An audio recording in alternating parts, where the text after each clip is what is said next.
My dad used to play for East Fremantle, so when the Dockers came into being, we switched from the Eagles to the Dockers very quickly. My mum and my sister are still members, and when I get the opportunity, you can't shake your head.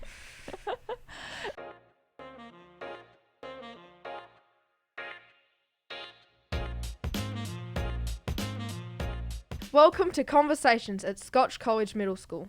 This is episode 1 of series 1.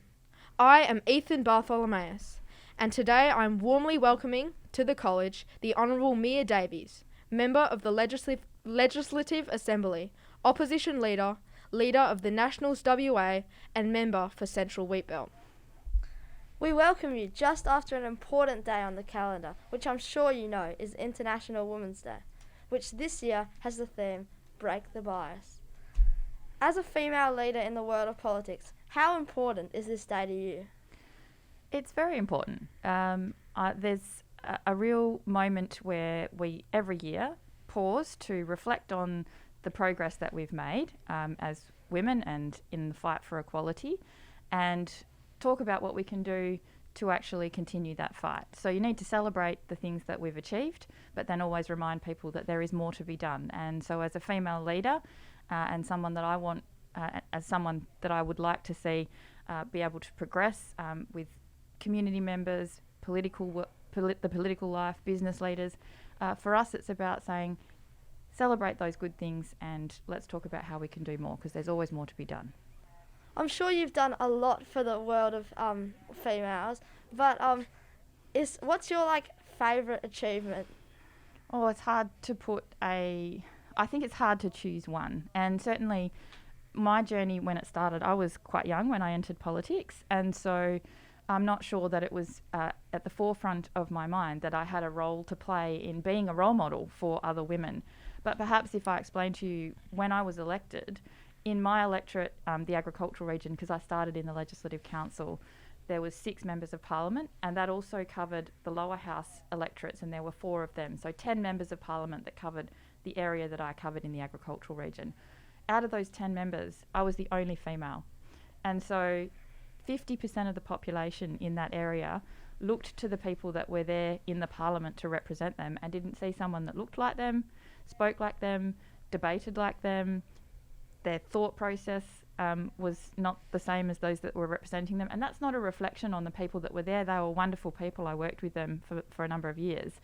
But it just showed to me that it makes it very difficult for people to actually aspire to leadership positions if they don't even see others like themselves in those positions. So just that very fact of being elected into a position that allowed me to be a representative to show people that you can be a female member of Parliament in an area that hadn't seen one previously for a long time was, I think, one of those achievements. But there have been others along the way, and I think consistently in my 14 years as a member of Parliament, the most rewarding part of the feedback I get is when I come to schools and I speak to young people about the opportunities that are available to them through a life of public service, and inspiring them to think perhaps that's something that I could do. Ideally, I'd like to do myself out of a job. I want so many young men and women putting their hands up and saying, I want to be a part of making sure we can shape the future of Western Australia that means everybody gets a fair go. Yeah. Is it at all, being in a group of people that's mainly dominated by male, is it demotivating or is it more motivating? I'm very lucky in the sense that I think it's both, and that sounds like a very political answer, doesn't it? Yeah. A bit on the fence. It's both, and so sometimes it drives you to say we can do better, and other times, we are surrounded, and we're surrounded by, I guess, the vestiges of a very male-dominated society. And so I come from the Central Wheatbelt. The agricultural sector traditionally has been dominated by men. I'm in a position where there has been traditionally men in those decision-making processes. But I've also been elevated and supported by men in my professional life as well. And I grew up being surrounded by people in my hometown who took on leadership positions, whether they were male or female. So whether it was my nana, who was involved in the senior citizens and the CWA club and being involved in a whole raft of things at a community level, or whether it was my grandfather or my next door neighbour or my mum or my dad, they all pitched in and got things done. And I think coming from a country community, that was just something that was built into us. So to answer your question about whether it's motivating or demotivating, there are moments where I think this makes me really angry and I'm going to do more to make sure that nobody else has to go through the same thing. But equally, you have to reflect on the fact that there are people that are prepared to support women to be able to achieve that. And I'm very lucky. I've had lots of men in my life that have been there to support and elevate and give me a little push when I've needed it as well. On the subject of supporting, is there anything for like International Women's Day that we could, like as a school or an individual, can do to support this cause? Well, I think having this conversation is a great start, absolutely. And, you know, I've told a number of people that I was coming to have this discussion today at Scotch College as one of the functions that I've done through this week as part of International Women's Day. And their eyebrows raised. And my response to that is we don't achieve change without everyone pitching in. And so part of achieving equality in workplaces, making sure that women are afforded opportunities where they deserve them, equal pay, all of those discussions that get thrown into this basket comes from everybody understanding that they're part of the solution. And so making sure that you're having conversations like this, when you're sitting around a table, if you're in a decision-making room, not leaving it to the women to start those discussions, making sure that you understand why it's important. And many business people will tell you, if we're taking it from a pure economical perspective, not even just it should be about equality, is that if you have a diversity of decision makers sitting around your table, your business will do better.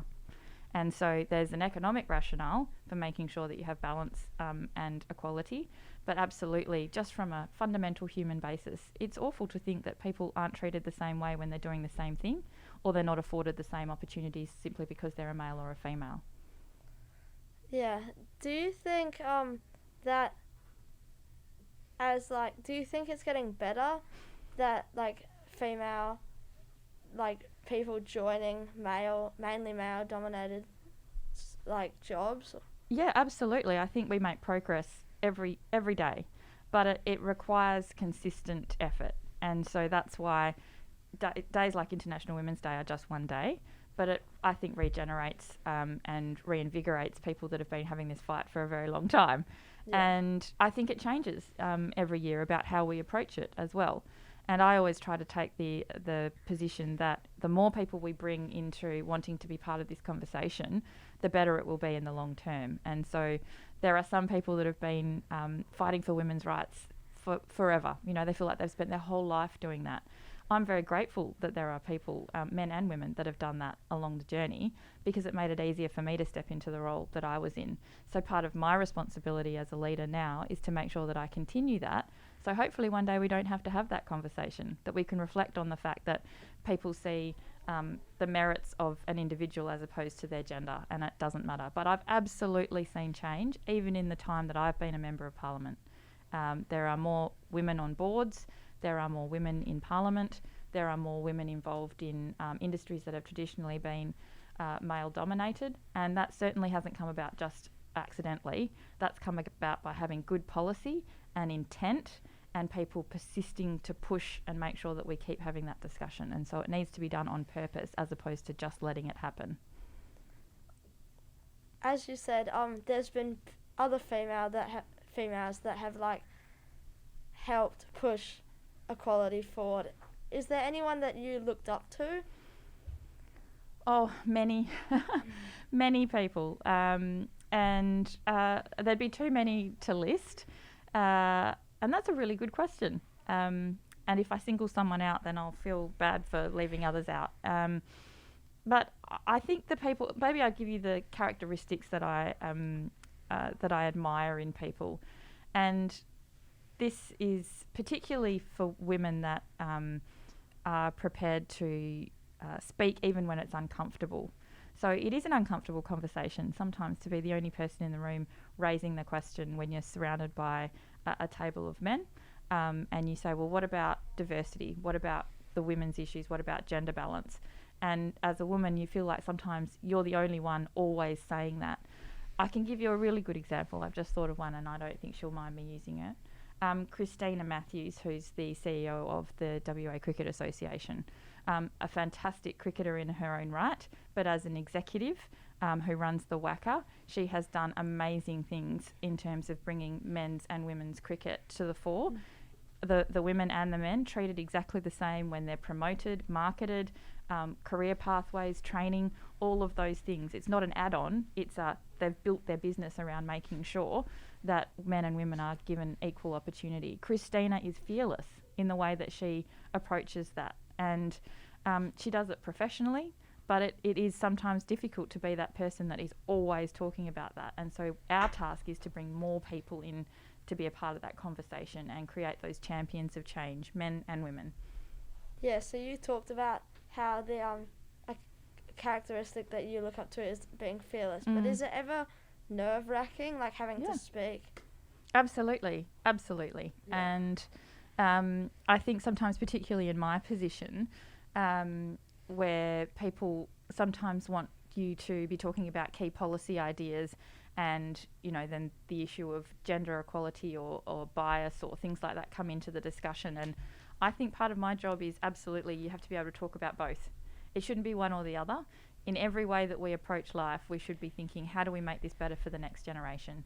What is our role to make sure that our sisters, our cousins, our family members, those that come behind us actually don't have to have that fight? And being fearless is a part of it, but absolutely it takes a bit of skin off along the way, because not everyone's going to agree with you all the time. But that is part of advocacy, is being able to stand up even when that conversation is uncomfortable. Yeah, thank you for answering my questions on International Women's Day. I'm now going to pass over to Ethan. They were great questions. Thank you very much. Thank you. So life balance has become like a challenge for everyone given the demands of modern life. So how do you strike a balance between your role as a politician and your personal aspirations? That's a very good question. Yes. I'm not sure that I've actually achieved life balance at the moment. It is a pretty demanding job. I spend a lot of time on the road. When I get an opportunity and I do have some downtime, it is prioritising spending time with my family, who I don't get to see a great deal of. And I think if you ask any politician that, no matter where they're from, but particularly if they're a regional member of parliament who has a very big electorate, spends a lot of time on the road away from home. So you have to make sure that you've got good structures in place to provide that balance. I try and fit exercise in. It's very important, not only for your mental health, but your physical health. But that doesn't always work either. I've had a media interview and a breakfast meeting this morning before I came to do this interview with you. And when Parliament's sitting, we'll sit sometimes until 11 o'clock at night. So you just have to be flexible. But I think it's important. It's something you need to keep in. You need to keep in the back of your mind always. If you were talking about it in a more general sense, work-life balance, and from a policy perspective, and given that we're talking about International Women's Day, I think issues like access to childcare and affordable childcare means that women and men can participate in the workforce equally, and it's something that we need to do better on. And certainly, particularly from my perspective in regional Western Australia, it's one of the big inhibitors of people being able to return to work and contribute to their community. So affordable childcare is something that would absolutely change the opportunity for women to participate in the workforce and have a better work-life balance. Okay. Thank you. What is the most satisfying role? The most satisfying thing about being a politician? Well, there's lots of different levels to that question. So first and foremost, I'm elected as the member for Central Wheatbelt, and so I am their advocate, and also there are people that come into my office on a daily basis asking for assistance when they're dealing with government departments, issues that they can't resolve themselves, sometimes very serious ones, and it's very rewarding to be able to be in a position to be able to help those individuals and certainly make their life slightly easier or better, and I would say that's one of the most rewarding parts of being a member of parliament. If you escalate that up to if you're given the opportunity to be a minister in the cabinet, then you are sitting at the biggest decision-making table in the state, and you are making decisions around policy and spending the state's budget on things that you think will make our state a better place. And so that in itself, being able to see that translate from an idea into delivering funding or a policy initiative out onto the ground, that's incredibly rewarding. And I've had the opportunity to do that too. So there's lots of different levels to that. And being a role model as well. As I said, not something that when I first got elected was at the front of my mind, but certainly in the position I'm in now, important for me to explain to people that life in public service is actually a very rewarding career, and something that I think more people should think about. Yeah, thank you. So have you experienced any gender bias or inequality in your climb to political leadership, and how have you overcome this to become so successful? Yes, I think everybody that's in this role as a female politician has at some point in time been in a situation where there's been gender bias. I have been incredibly well supported, and one of the things that I always say to people if they're in roles like this, whether it's in politics, business, in a community leadership, even if you're the PNC chair, is to find people to surround yourself with that will always give you honest feedback, and also that they will support you when you get to a point where you're having a real challenge. I've been lucky to have good people around me. I think, again, we go back to being fearless. Sometimes those conversations are difficult. And when you're experiencing it and it's directed at you, it's very difficult to separate yourself from it. You can see injustice easily when it's happening to someone else. When you're in the middle of it as a female, sometimes you don't always respond how you would like in that exact moment. And I think it's when I have discussions with other women, I sort of say, well, you need to learn to trust that intuition and at that moment call it out. And International Women's Day this year is about break the bias. We've talked about the fact that if you're sitting in a room and you see discrimination occurring, that it's right then and there that you call it out. Whether it's the person that it's happening to or whether it's a comment that's been made by a colleague, it's important to say that's not acceptable. We don't think racism is acceptable. We actually call that out these days, but that's changed in my lifetime very much. It still exists, but people are more ready to say, we don't accept that, we're prepared to have comments like that are derogatory. The same thing with gender bias or discrimination. We need to make sure that everybody is calling that out and make it uncomfortable for people if they're thinking that that's appropriate. So I read that your late father, Dexter Davies, was also a prominent politician and a personal inspiration. Given we have been celebrating National Women's Day, though, this week, I would be interested to know whether your mother, Effie Davies, had any influence on your decision to become a politician. Well, my whole family did. Yeah. Mum was a school teacher, and she's been very involved in my campaigns. She's helped me door knock, and quite often travels with me in the electorate. She's a great sounding board. She did marry my father, who was a member of parliament, and also spent a lot of time with him in his role. And I think I also would extend that to my broader community. As I said earlier, I grew up in a small town. Everybody was taking on leadership positions, pitching in to get things done because that was how we knew our community could go ahead. So my family, whether it was my mum or my dad, my uncles, my grandfather, my grandmother, I was very lucky to have them in my life, and they were all absolutely inspirational to me. My mum's a pretty strong individual. She's quiet, much more reserved than my father ever was, but she's got a very strong streak in her that allows her to be very resilient, and family comes first. And I think that's very important to me. In a position like this where you have so much public involvement, that you have to be grounded when you do things like this, and that's very important to me, and it's always been important to my mum and her family. Thank you. The current COVID-19 crisis has had such a broad spanning impact on everything we all know and do.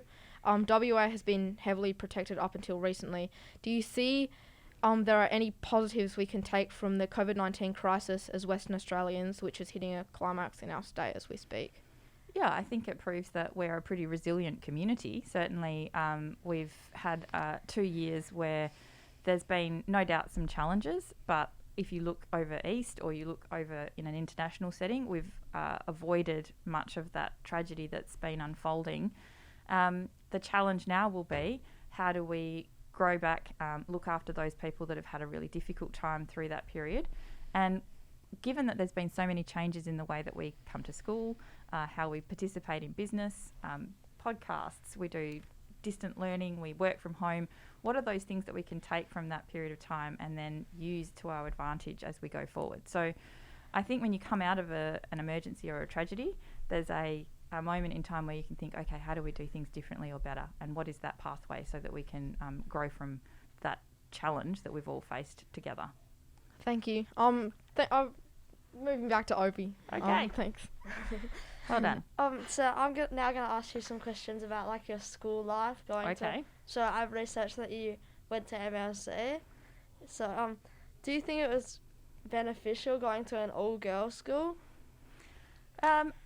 Absolutely. I think so. I started my schooling in Wildcatcham at Wildcatcham District High School, and I knew always that I would be going away to boarding school. And my mum had been to MLC. My dad was actually a Wesley boy, so both of them had gone away when they were in year 8. And so for my sister and I, there was no question we were going away to get schooling. And I think the advantage of doing that is I came from a very small community, and as much about the excellent education that we were afforded, it was about also broadening our horizons. And some of those networks and people that I met while I was at school, the opportunities that I was afforded at MLC, I think gave me a greater understanding of some of the things that I needed as I worked towards my career goals and just in life in general. It was a wonderful 5 years. I really enjoyed it.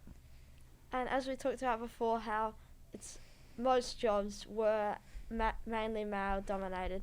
Was it mainly male teachers even at an all-girls school? No, we had a good mix. And when I first started, Dr. Hudley, who was the school principal there, had been there for 20 years, I think. But then after that, all of our senior leadership have been women in the MLC school community. But certainly there was a mix of male and female teachers at MLC.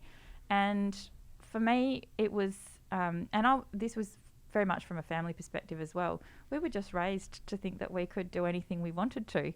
There wasn't, I don't think anywhere in my mind I'd been given a notion by anyone that I wasn't going to be able to do that because I was a girl. I would put a caveat on that and say that something changed probably around the time I got to about 20, and there wasn't up till then, it wasn't considered or wasn't really the norm for girls to go back to the farm. So I grew up on a farm.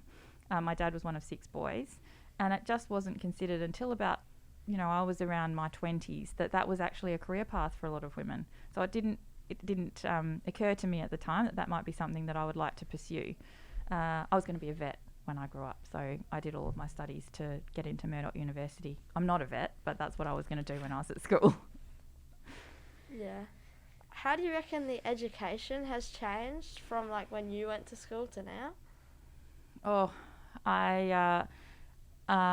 significantly.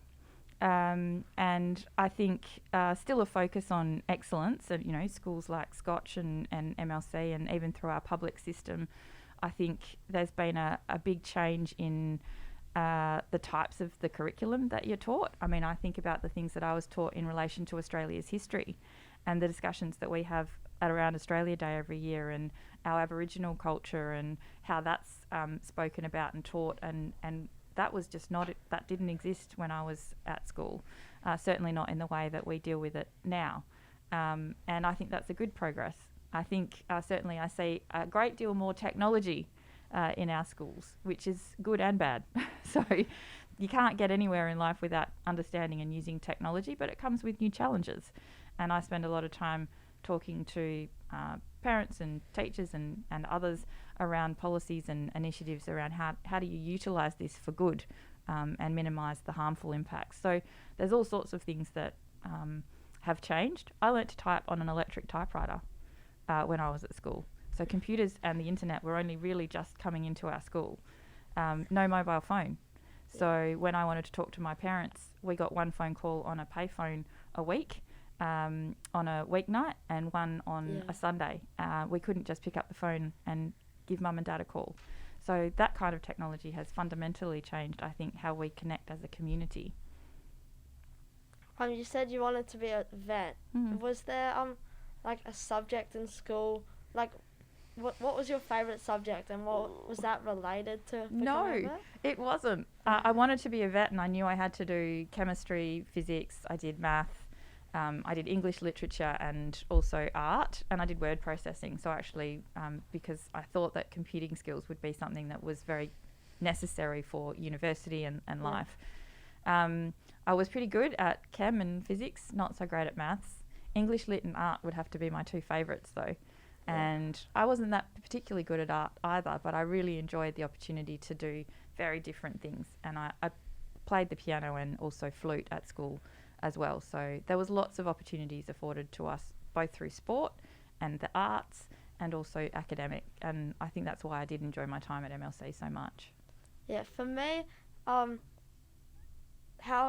much I like a subject depends on the teachers. Did you have like any amazing teachers that you still remember? Absolutely. So my English literature teacher was a lady called Mrs. Ridsdale Smith, and she was amazing and really inspired me to think deeply about what we were doing and really pushed me. But my art teacher, Mr. Gard, who was also my form teacher for 5 years, also taught me about the importance of not just you're learning in maths and science and physics, but also to be able to use both sides of your brain and think creatively. And I have to say that my role now as a Member of Parliament means I'm very good at studying and doing analytical things, but you need to be able to use that creative side of your brain as well, and to use both of them. And he was very good at making sure we were doing that through art, but also other aspects. So I was very lucky in that sense. Mr. Gard and Mrs. Ridsdale Smith, sorry. Yeah, was there also any friends that you still remember, like that you still talk to or hang out with from school? Yeah, I went away to school with my very best friend who was our next door neighbour on the farm. I was very lucky. So Madeline and her younger sister Julianne a couple of years later.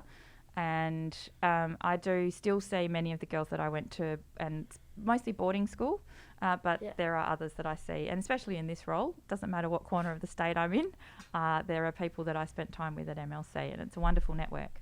Yeah. What was your, I don't know if you still remember, but like what would be your like favourite memory from school? Oh, from school, goodness. There's lots. I mean, from a boarding school perspective, certainly spending a lot of time with my friends and making lifelong friendships. I absolutely used to love on the weekend. I love sport. I grew up playing sport. My dad was a very good sports person. That skipped a generation, so I'm not particularly good at it.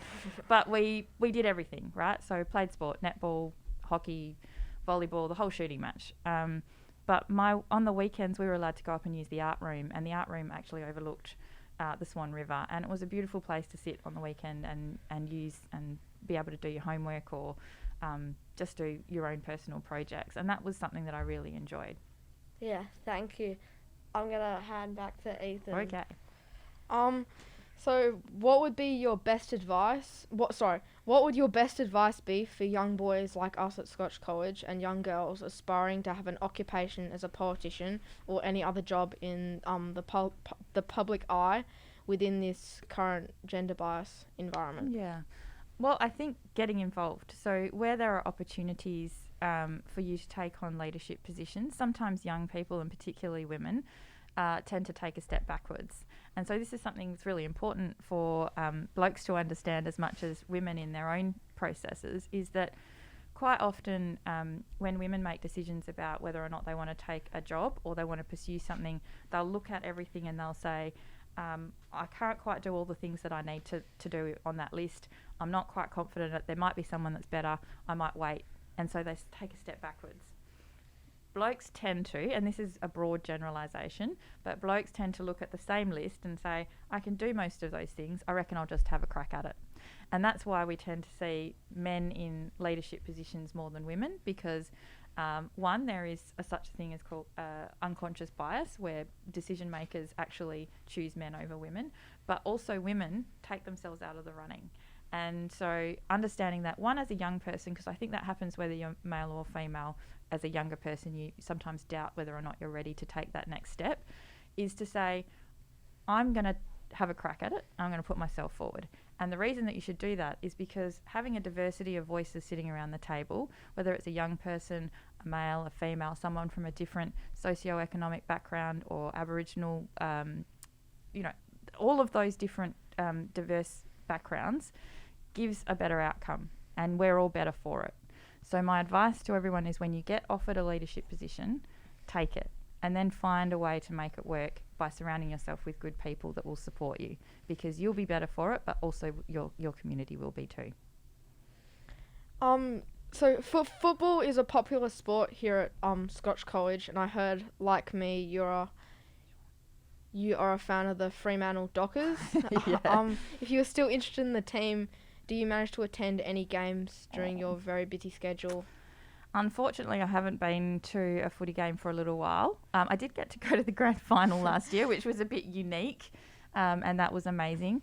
My dad used to play for East Fremantle, so when the Dockers came into being, we switched from the Eagles to the Dockers very quickly. My mum and my sister are still members, and when I get the opportunity, you can't shake your head. It's a family thing for us, but I will also say that I've got uncles and cousins that are mad Eagles supporters as well. So I love going to the footy. I used to do it with my dad and my mum and my sister. We are a bit busy at the moment, but when I get the time, I love going. So it was written that you once said, I work on the principle that hard work, competence, and a principled stance balanced with pragmatism should earn the respect of my colleagues regardless of gender.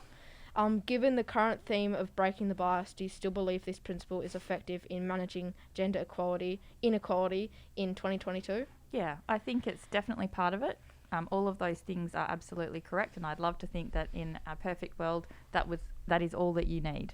But what's been proven time and time again is that we still need to have these conversations about breaking biases, being aware that we need to do more. But all of those things are true, and I hope that we get to a point in our life where the women that follow in my footsteps and the men understand that that's what we should be aspiring to.